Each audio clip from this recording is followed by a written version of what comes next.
Katie. We have the clue in the diary. We are on Chapter 6, Nancy's Strategy. At Bess's warning, Nancy glanced in the rearview mirror and saw that the driver of the heavy truck did indeed intend to pass her. There was only one way for her to avert an accident: take her car full speed ahead. "Here goes!" she cried out, and the convertible shot forward. The three girls held their breaths, praying that the bridge would be strong enough to hold both vehicles. The old bridge creaked and groaned, but held up despite a plank cracked by the truck. Nancy had barely reached the far end when the truck sped past her at an alarming rate. It grazed her car and tore off part of the bridge railing. The driver rushed on pell-mell. "That fellow's a madman!" George exclaimed angrily. "He should be arrested for reckless driving." "I wish I could have taken his license plate so we could report him to the police," Bess added. Nancy sighed. "At this point, I'm glad my car doesn't have to go into the repair shop again. I have a lot of work to do trying to solve the mystery of the Raybould fire."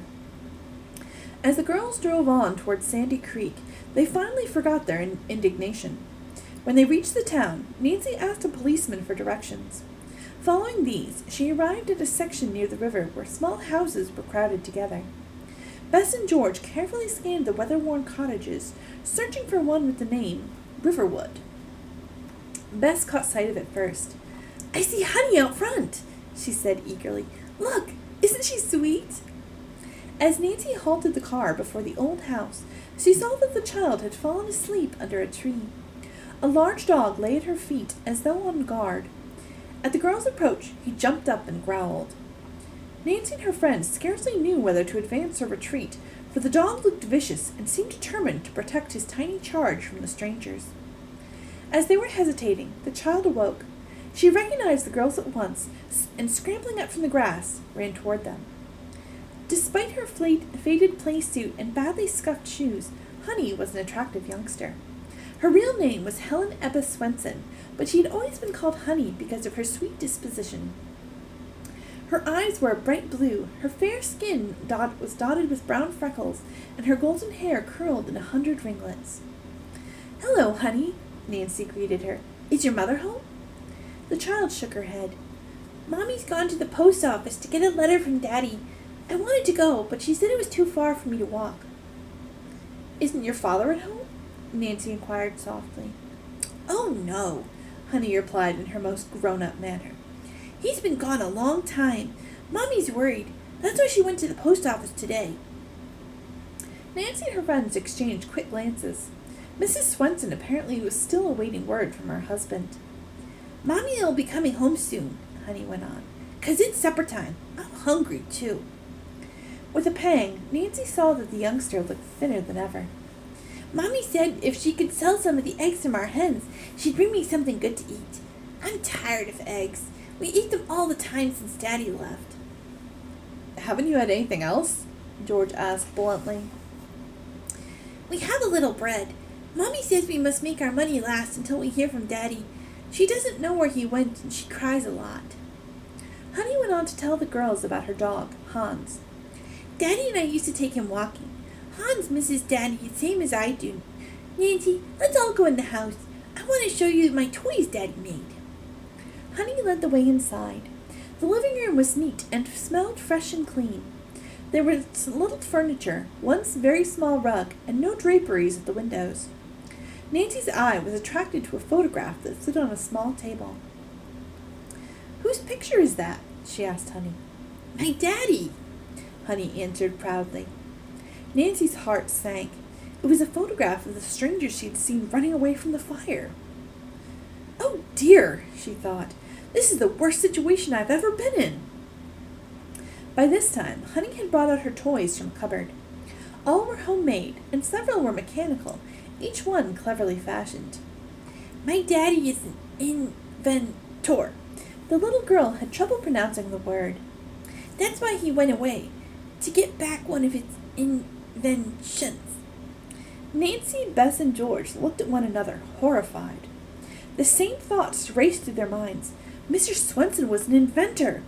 The Swedish diary Nancy had found at the scene of the fire. Mr. Raybould's broken promises to inventors. Bess, to hide tears that were gathering, walked into the kitchen.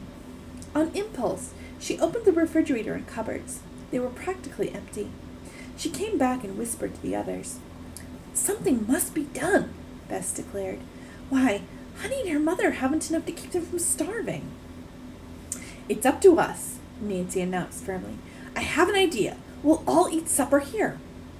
As George and Bess looked puzzled, Nancy hastily explained her plan. She would drive up to Sandy Creek, pick up Honey's mother, and purchase enough food for supper. "We'll have a regular feast," she promised. "How much do you girls have with you?" $2.10, Bess said, opening her purse. "I only have $1 with me," George announced apologetically. "With what I have, that will be enough," Nancy said briskly. "I'll pay you both back when we get home." "No, you won't," George protested. "We're all in on this." "Fine," Nancy smiled. "You girls stay here with Honey. I'll hurry back as quickly as I can." "Honey's mother may not like our interfering," Bess ventured doubtfully. "I'll be tactful," Nancy promised. Honey followed her to the car, eyeing Nancy with worshipful eyes. "I like ice cream," she ventured with a timid smile. "I'll bring some," Nancy said, "and plenty of other good things, too. A bone, with meat on it, for Hans, too." She drove away swiftly. A quarter of a mile down the road, she caught sight of a woman trudging along dejectedly. Honey's mother.